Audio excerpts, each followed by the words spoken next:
Till tells the story of the murder of Emmett Till and the activism of his mother, Mamie Till Mobley. It is the second retelling of this story in 2022, after the January ABC miniseries, Women of the Movement. One may think that two filmed versions of the same story in such a short amount of time may be overkill. But the constant attempts by one political party to censor historical events that make white folks uncomfortable require these stories remain in the public consciousness. They have to be retold, much like the oral historians in my family passed Emmett Till's story down to me when I was a little boy. Those who feel that these events are in the past and that we should get over them, need only be reminded of this New York Times article whose headline is "Emmett Till Memorial Has a New Sign." This time, it's bulletproof.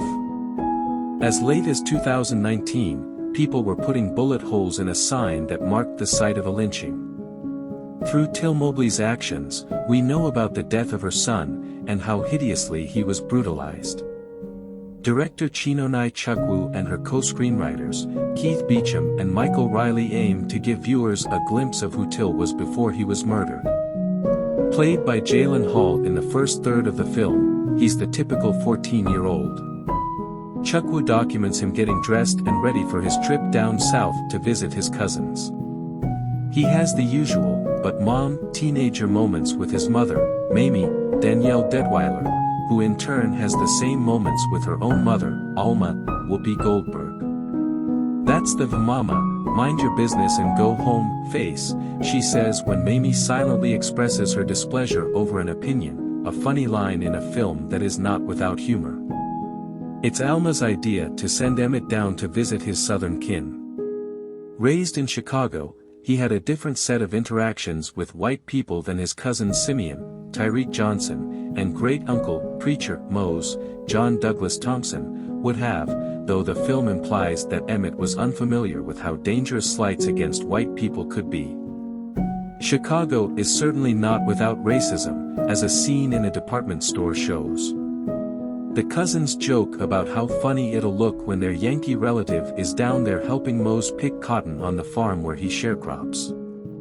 Before he leaves for Money, Mississippi, Mamie repeatedly broaches the subject of southern dangers with Emmett, whom she calls Beau. Each time, he gives her the, "but mom," teenager brush off. She knew that a political organizer, Lamar Smith, had been murdered down there the week before for being a rabble-rouser. "Be small," she tells him, which leads to gentle mockery from her son. He just wants to have fun and see the Mississippi Delta. In taking the time to show these scenes, including one where he dances with his mother to their favorite song, Till brings Emmett back to us as what he originally was, a teenager just starting his quest for some independence. As we know, Emmett Till was murdered 3 days after he arrived in Money. On August 24, 1955, he interacted with 21-year-old Carolyn Bryant, Haley Bennett, a white woman who worked at a store frequented by blacks. The stories varied as to the details of that encounter, and Till takes from several different sources. We see Emmett compare Bryant to a movie star before flashing a picture of a white girl that came with his wallet. That part of the story was disputed by Simeon Wright, who provided his own account of the events of that day in 2015. Wright did confirm Emmett wolf whistling at Bryant, which the movie depicts. I thought that was a bit confusing, as I'd always been told that Emmett whistled before speaking to help with his stutter, and that was misconstrued by Bryant as meant for her. No matter. What happens next is not in dispute. Though Chukwu keeps her press release promise not to depict any violence against her black characters on screen, she does show several white men and a few black men forcibly retrieving Emmett from Preacher's house. The anguish of Thompson's performance here and the confusion Hall displays will haunt viewers long after the film is over, as will Hall's off-camera screams in the brief scene where Chukwu alludes to his murder. From here, Till focuses on Mamie Till Mobley in her attempt to get justice after her son's disappearance. Deadwyler is astonishingly good here, masterfully navigating every emotion we'd think a mother would have, and then a few we may not have originally considered. Her outrage is palpable as the NAACP lawyers ruthlessly interrogate her relationship with future husband Jayme Mobley, Sean Patrick Thomas, and her brief marriage to ex-husband, Pink, Bradley.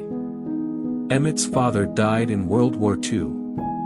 Later, when her son's body is found, Deadwyler does some of her best work in the film. The way Till depicts Till Mobley's scenes with Emmett's body are sure to be controversial. Chukwu keeps him obscured when his mother first enters the room, which led me to believe he would not be depicted. Then the camera lifts so we can see the full brunt of the damage done. Chukwu takes her time as we witness Deadwyler touching various parts of her son, sparing nothing. It felt overwhelming, and I was of two minds about this sequence. On the one hand, it felt a bit exploitative despite its undeniable power.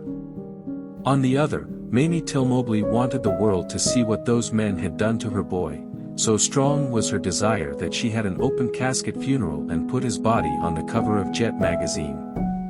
Some criticized her for doing this, so in a way, Till is honoring this decision. Anyone who has seen Clemency, Chukwu's 2019 feature with Alfred Woodard, will recognize her love of her actors' faces, and of the uncomfortable silences that punctuate their performances. When the film depicts Till Mobley's testimony in court, Deadwyler is Oscar-worthy. Watch how it looks as if she's physically convulsing from loss at one moment, and how she then transitions to an unshakable certainty when faced with the defense's lie that the body she buried was someone other than her son. Once Bryant takes the stand and spins her tale that she was almost raped by Emmett, Deadwyler is riveting in her righteous indignation as she walks out. "I know the verdict already," she tells her lawyer. Chukwu gets fine work from all of her actors, including the always welcome Frankie Faison as Mamie's father.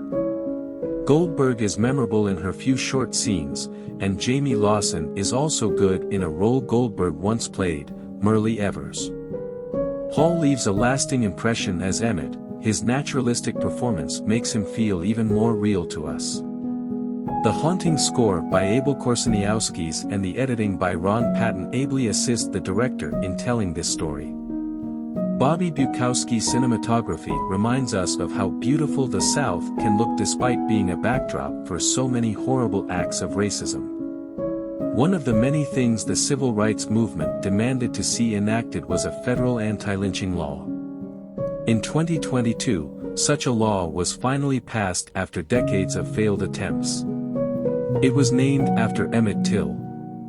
That it took this long, and the idea that laws are being passed to ensure the reasons why aren't taught in school, just highlight why Till feels so timely.